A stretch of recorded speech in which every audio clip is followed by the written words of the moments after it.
Congratulations, you've just about made it to Thanksgiving break. So, at least if you're watching this on Thursday, it'll be in just a day or two. So, Thanksgiving is usually a meal that's made up of a whole bunch of different side dishes, depending on what family traditions you come from, a whole lot of different things. And that's kind of how this class is going to be. It'll be a bunch of different things that put together for our last class before Thanksgiving. So, we're going to start out the way a lot of Thanksgiving meals start, with a prayer.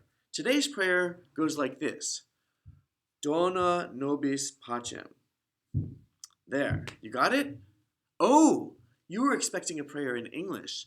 That's an old prayer in Latin, Dona nobis pacem. And you're going to hear it sung in just a second. But first, I want to talk about, what does it mean? Latin is an old language. It was spoken 2,000 years ago. Back in the ancient Roman times, back when Jesus was alive, people spoke Latin.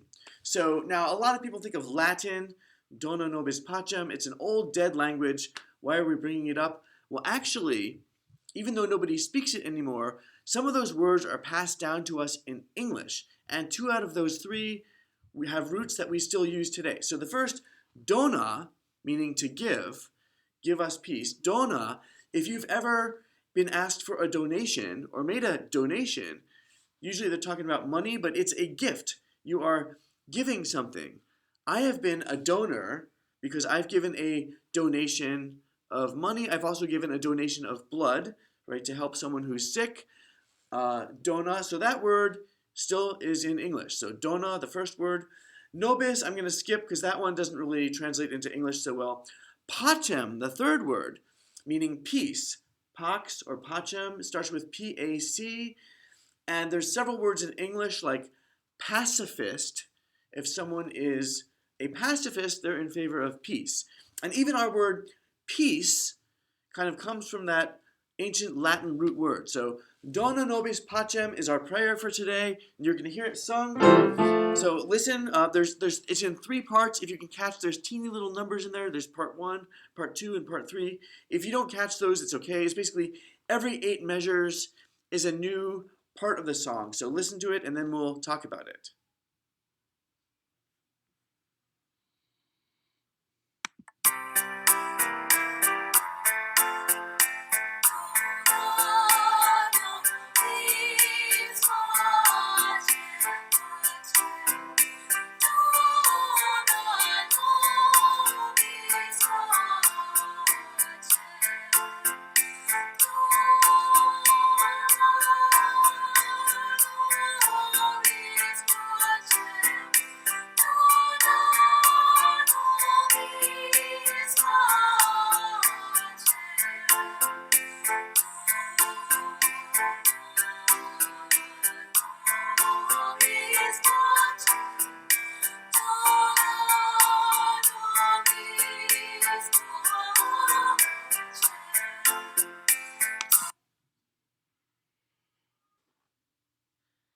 Before you hear the rest of it, I wanted to stop just to talk about a couple of things, because what you're about to hear is all 3 of those parts put together as a round or canon.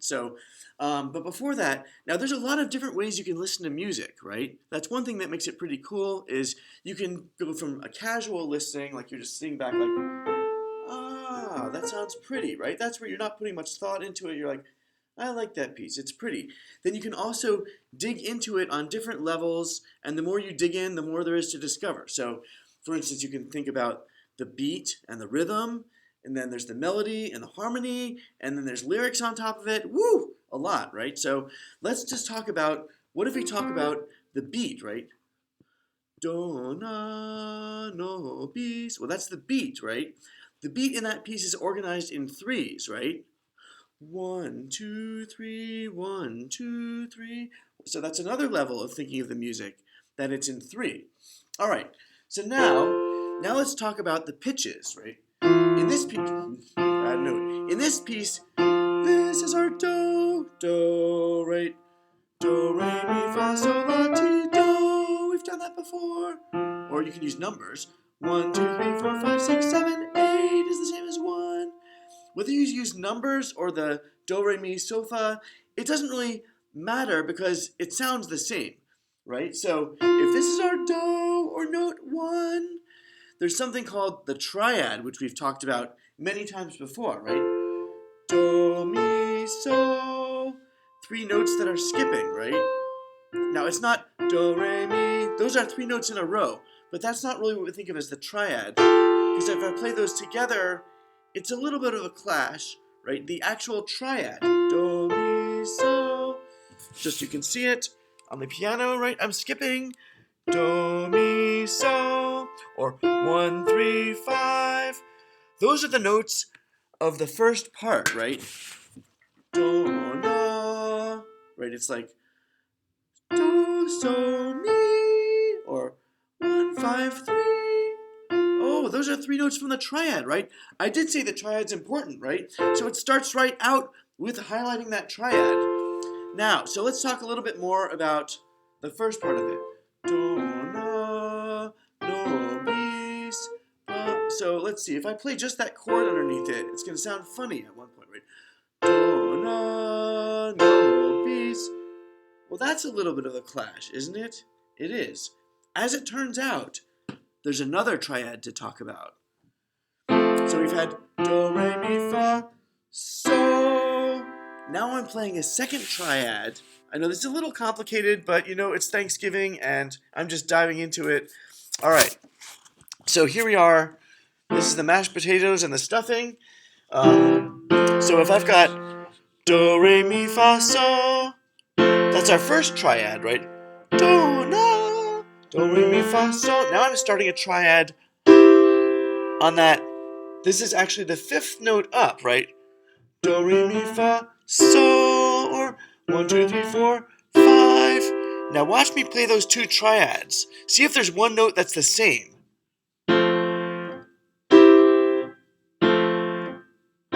You see it? My thumb. Now look where my pinky is. I know my hand's in the way, sorry about that. But this note is the same note in both triads, right? That's going to come back to us pretty soon. All right, I don't want to make you seasick, so here we go. Let's talk about the second part of the Do, na, no, bis, pacem. So that's the part that goes like Do, na, no, bis, pacem, right? The part with the little tiny 2 in there. Oh, wait a minute, what are those first 2 notes? That's the same note, right? Wait a minute, I just said that there's one note that's the same in both triads, right? Oh my goodness, there it is. All right. So see that? If you watch this note, right? Do, na, no, bis, pacem, and so on. Anyway, so the triad is super important in this song. That's kind of one thing that holds it together. Another cool thing is the direction each line is going, right? The first part, if I kind of had to show with my hand where it's going, it's like do, na, no, bis, pacem, pa. It's kind of going all over the place, right? A little like a roller coaster. The second part is doing this. Do, na, no, bis, pacem. It's moving a little more calmly, right? So we have one line going like this, the other is kind of calm, a little more peaceful maybe. What's the third line doing? Let's see. Do, na, no, bis, pacem. I wonder if those first 2 notes are from the triad also. Let's take a look. So we start on do, right? Remember, that's the first note from the first triad. Do, na. Let me see. Oh, that note is in the second triad, right? That's kind of like do, ti, do, or 1, 7, 1.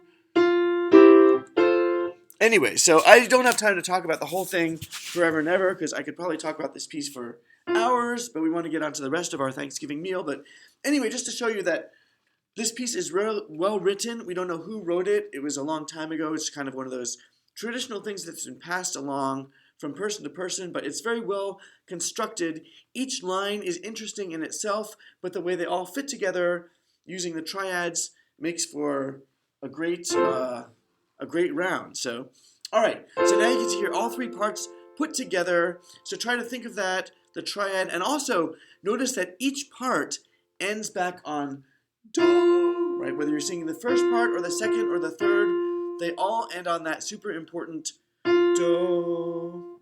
So here we are, Dona Nobis Pacem, take 2.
Hopefully the prayer worked, Dona Nobis Pacem, and it brought you a little bit of peace. Now we're moving on to another part of our Thanksgiving meal, instruments. Now last week we talked about woodwind instruments, right?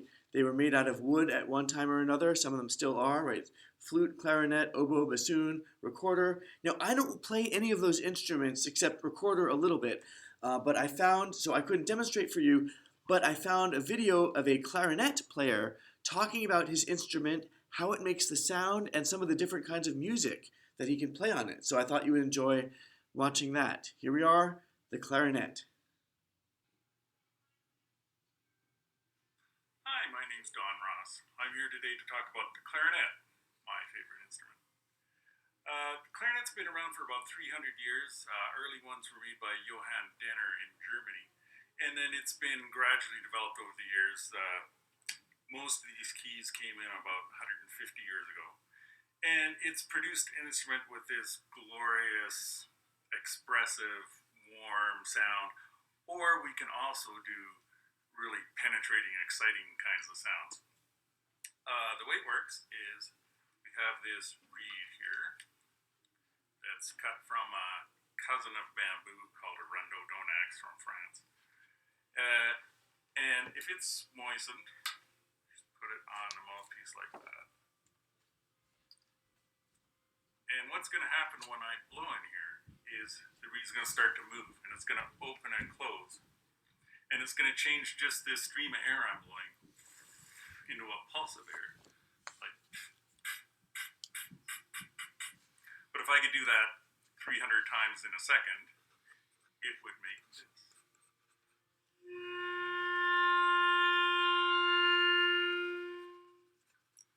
Get that characteristic kind of vibrating sound.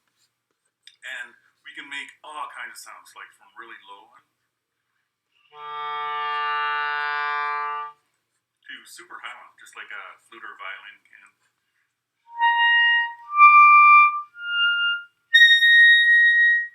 So that gives all kinds of range and colors to play with. And we have a pretty big, what's called a dynamic range. We can play pretty loud. And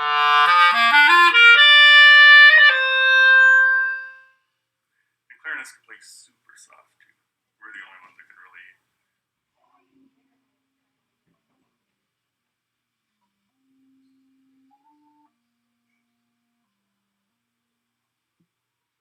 Still be confident that the sound is going to come up. Clarinets come in all kinds of sizes, right from the very smallest E-flat one that we just use in an orchestra when we want a really bright, piercing sound, down to the biggest contrabass one, which goes all the way down to the floor and comes up to here. It's really low and growly. This is the standard size, the B-flat soprano clarinet that we use the most. And then probably the next most is I use the bass clarinet, which is like 1 octave lower than this. It's about that long. But there is a whole range, right, from E-flat, C clarinet, B-flat, A. I have a Turkish clarinet in G. There's basset horns on F, and then alto clarinets, bass, and all the way down to contrabass. We can play loud, high, low. We can play like beautiful lyrical singing things. Here's one of the last things that Mozart wrote.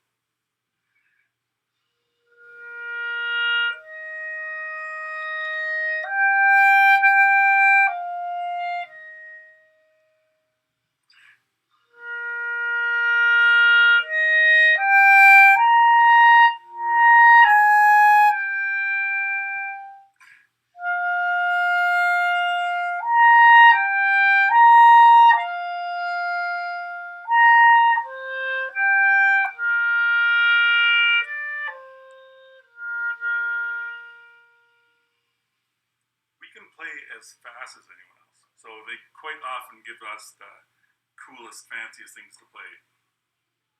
And I think what I'm going to do today is just make up something fast for you on the spot.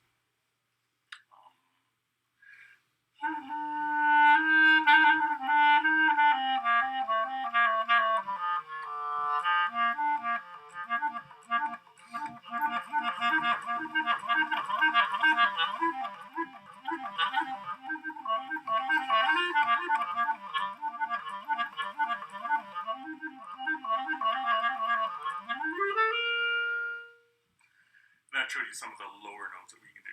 So this ability to just run around and go crazy on clarinet is one of the fun things about it. We can do like all the expressive, beautiful things, and we can do all kinds of music from other countries too.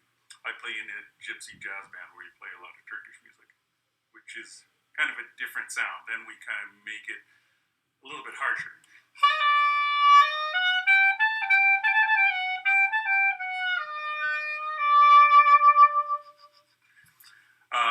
And we can also play jazz on clarinet, which is again a different kind of sound.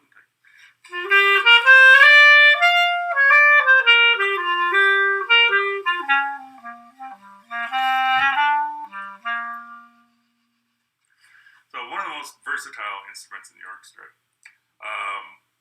And it gets more and more fun. I've been playing for 45 years and it just keeps getting better all the time.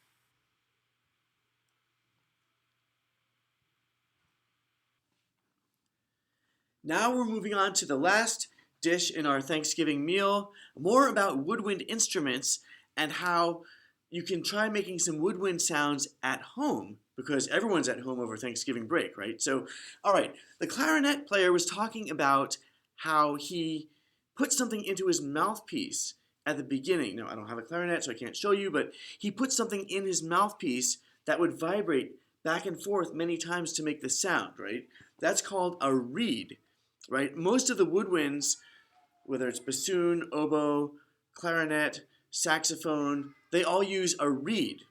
So he put a reed into his mouthpiece. So what exactly is a reed? Well, he said the reed he used was a relative of bamboo. So bamboo is a type of grass, right? So his reed was cut from another type of grass, and he put it in his clarinet mouthpiece, blew in, and it vibrated back and forth really fast, and that helped make the sound of the clarinet. So a reed is a grass that's R-E-E-D, right? Grassing, growing from the ground up. Not R-E-A-D, which is a book that you read, but R-E-E-D. So I found at home this piece of lemongrass, and this is something I used to do when I was growing up, because I grew up in the country. I would often take a piece of grass, a blade of grass, put it between my fingers like this, and blow in. Well, it's not pretty sounding, but it's a sort of a primitive woodwind instrument. So now this is something you should only do outside or you'll drive your family crazy. So, but you take any piece of grass and I put well, if you put your thumbs together, at least mine, there's sort of a hole in the middle. Depends on the shape of your thumbs too. Um, and I put at the base of my thumb one part of it, and then I use my index fingers to kind of tighten the grass a little bit, but that's not necessary. Anyway, um, you end up having this hole in your thumbs that you're blowing into, and in the middle is the blade of grass, and that's how you get your grass woodwind instrument. It works differently every time because it's grass. So anyway, that's kind of how the clarinet reed works. Not really. I mean, it's the same idea that you have something vibrating, but the clarinet sounds much more pretty because the reeds are designed a certain way and they're cut a certain way every time. This is just grass I happen to find, which is every blade is different. So, but that's the same idea, clarinet. Now, I also have this double reed instrument that I made. Well, I just took a regular straw. This is kind of like the oboe or bassoon, a very crude version, because they use double reeds. So I took a regular plastic straw. Now I know plastic straws are out of fashion nowadays, but I still had a box at home and I found a couple. So if you take any, and you should do this outside too, or you'll drive your family crazy. So any straw, plastic straw, and I kind of bit down on it with my teeth to flatten it, and then I took, you can take scissors or a knife, be careful, and I cut one diagonal slice going up this way, one diagonal slice going up that way, and I even cut off the tip a little because it was kind of sharp. I didn't want to poke myself. So as you can see, I've got, see there's two, it's kind of hard to see. Anyway, my camera work is not the best, but it's a double reed because there's two things vibrating, and I put it in my mouth. You have to experiment a little to find. This is kind of a silly sound, but this is technically a double reed instrument, similar to the oboe and bassoon, but much less refined. And of course, you would have the rest of the instrument too, and you'd put in years of practice. This sounds about the same without any practice. So, all right. Now there's one woodwind or several woodwind instruments that don't use a reed or blade of grass. What about the flute? Have you ever seen a flute player put a reed in their mouthpiece? Probably not. So a flute makes the sound because you're blowing over a hole. Now I don't play the flute, so I'll probably explain it the wrong way, but you're basically blowing in a certain way so that you're blowing air over a hole which vibrates and goes to the rest of the instrument. And if you've ever had a bottle of soda, you can try being a flute player a little bit. It actually takes years of practice to get good on the flute. But I have this butterscotch root beer, and if you take and blow,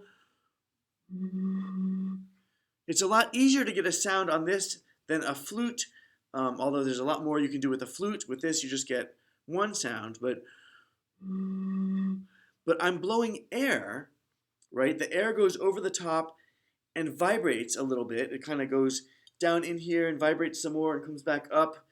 And that's what makes the sound, is the air vibrating. And you can try different size bottles. If you had a teeny bottle, it would make a higher pitched sound. If you had a big bottle, right, like, or even a big wine bottle, I'm sure it would be, you have to have a lot of air and really blow in.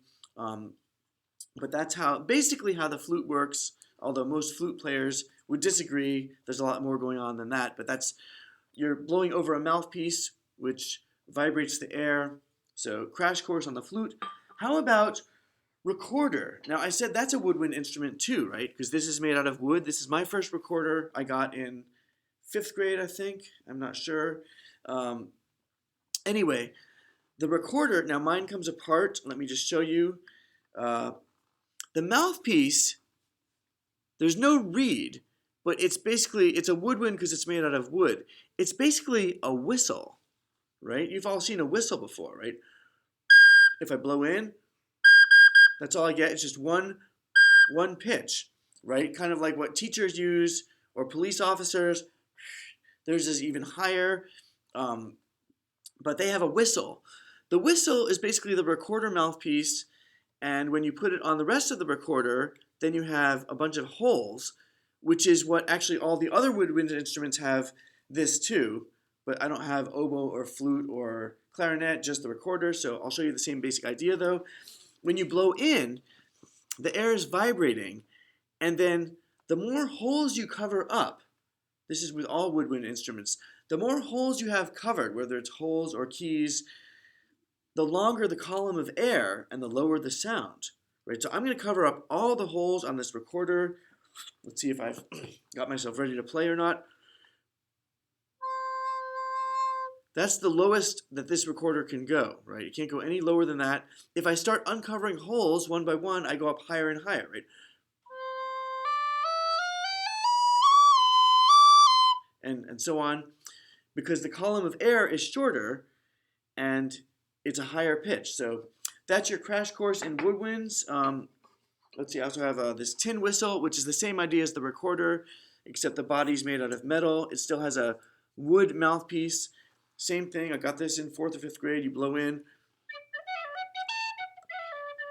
Good for Irish music. I also got a plastic one that's the same idea, but I can play for a long time and not worry about getting the wood wet. So plastic mouthpiece, metal, it's the same idea, right? Here it is. Whoops. Sorry, I learned with my hands the opposite way. So that's about all the woodwind playing I do. Not very much, but you can try at home, experiment with some different woodwind instruments. Maybe if you've got a straw or a blade of grass, you can go crazy, and make sure it's outside or you'll drive your family crazy. So make sure your family knows I told you outside, please. So anyway, that's about it. Have a fantastic Thanksgiving week, and hopefully you learned a little something from today, and I will see you in December. Ho ho! All right. Happy Thanksgiving.